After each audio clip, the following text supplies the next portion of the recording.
Good afternoon, folks. Today's topic we're discussing um, senior wellness through mobility and connection. Okay, so that is today's A discussion. Here we go. Now I made a little speech for y'all. This is addressing state legislator. Okay, for senior mobility issues. Okay, here we go. Chair members of the committee, thank you for the opportunity to speak today. My name is Felicia. I serve as a geriatric specialist and palliative care specialist in northwestern Pennsylvania.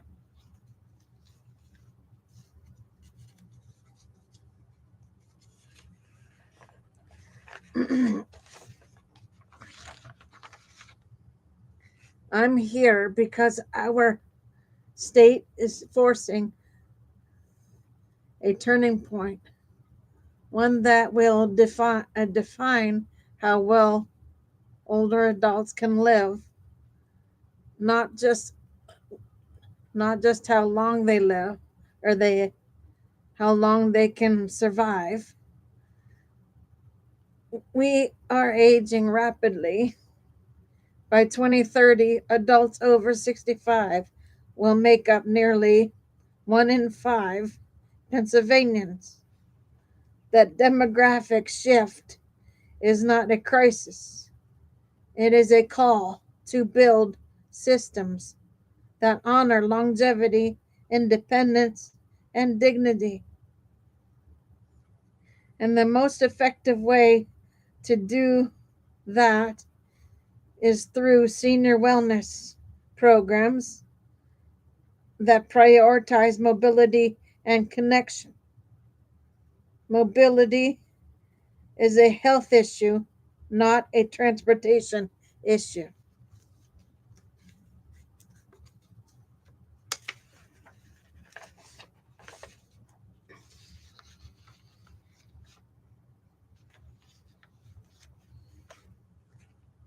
When older adults lose mobility, they lose access to appointments, access to medications, access to community, access to purpose.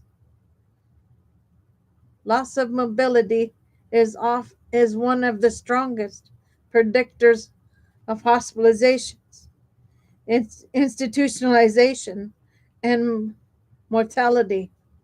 Yet mobility support remains fragmented, underfunded, and inconsistently available across counties.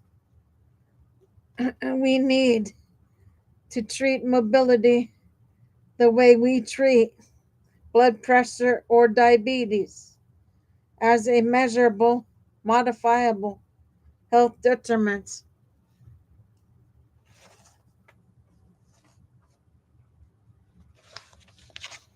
Just a second.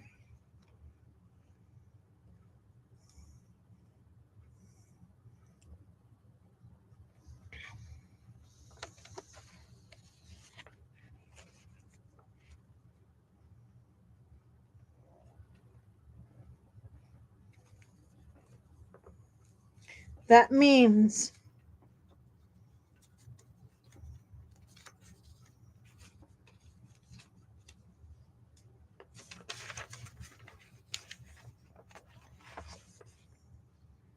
invest in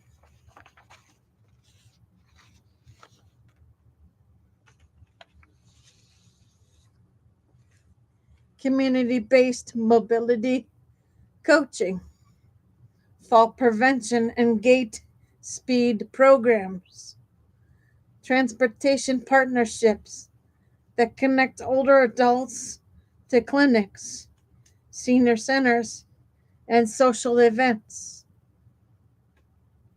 driving transportation support for older adults, for adults with cognitive or physical decline, rural micro transit pilots that ensure older adult is no older adult is stranded because they live outside a bus route. Mobility is not about getting from A to B, point A to point B. Mobility is about staying in the world. Connection is the antidote to isolation.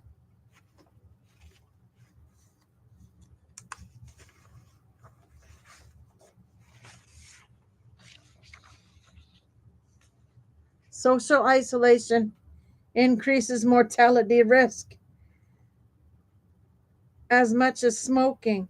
It accelerates dementia, worsens chronic illness, and erodes mental health in rural communities. Isolation is not an abstract concept, it is a daily reality. Senior wellness programs that focus on connection are showing extraordinary outcomes. Intergenerational programs that build community fabric.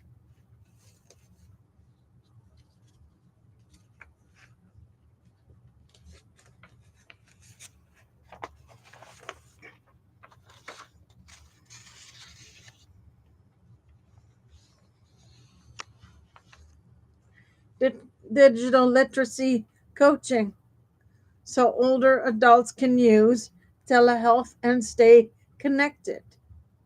Peer support groups for grief, caregiving, and chronic illness. Community meals and cultural events that restore belonging.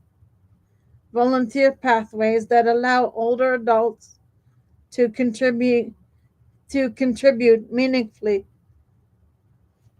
Connection is not entertainment. Connection is prevention. The intersection, mobility plus connection equals independence. The most effective senior wellness programs integrate both pillars. A senior who can move but has nowhere to go.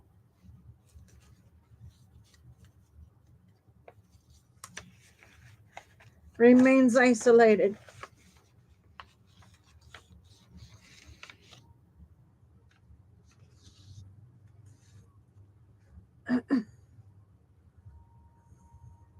A senior who has community but cannot reach it remains disconnected. A program that combine mobility and connection reduce hospitalizations, delay nursing home placement, and improve quality of life. This is the model we should be scaling statewide. Transportation to social events, walking groups that double as peer support networks, senior centers co located with health clinics, mobility assessment paired with social work navigation.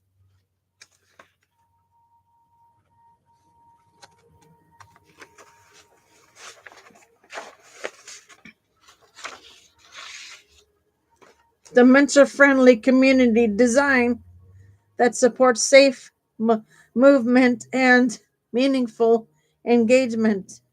When mobility and connection come together, independence becomes possible.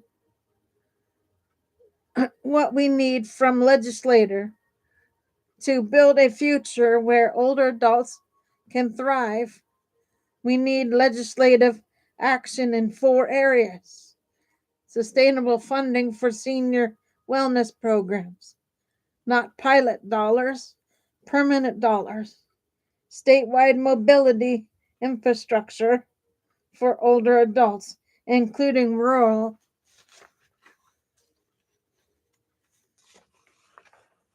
microtransits, volunteer driver networks, digital inclusion for seniors, broadband access, device support and training, community-based connection programs, integrational incentives, initiatives, senior center modernization, and social prescription pilots. These investments are not costs, they are savings in hospitalizations, avoided nursing home placement delayed, and caregiver burden reduced.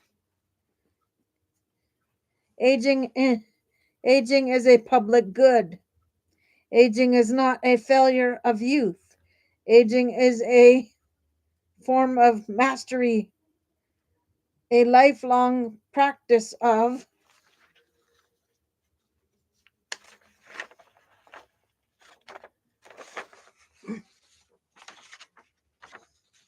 becoming wiser, more discerning, more fully ourselves.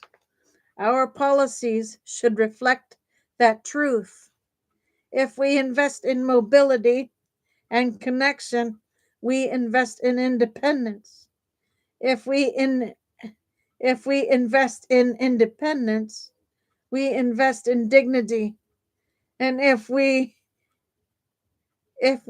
invest in dignity, we strengthen not only older adults, but the future of our entire state.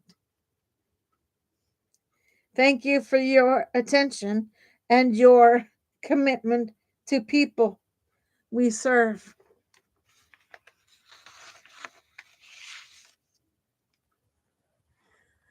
Okay, guys, that is A for you. I will shortly be on for B. Give me a little break for that. And I'll be back on with that for you shortly.